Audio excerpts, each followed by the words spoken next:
Hey guys, welcome back to my channel. In today's video I'm going to show you how you can reset your Discord password if you have forgotten the password. So guys, here you can see I have come to my page in setting. Click on this change password, but I can change the password if I remember my old password, but I don't remember my old password, so I want to reset it.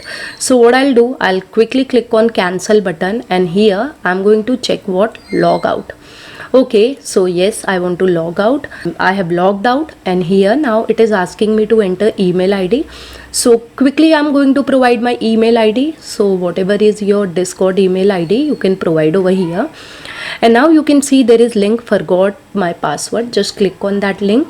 So it's saying that instruction has been set on your mail. So I've just gone to my mail, and here there is a button reset password. So I'm going to click on that button reset password.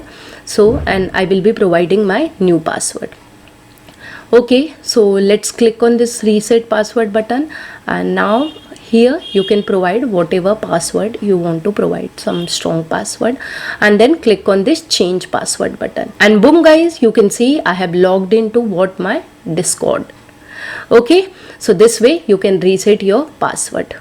So guys, if you really like my video, do hit on like button, and if you are new to my channel, please subscribe to my channel. I'll see you in my next video. Till that, bye bye and take care.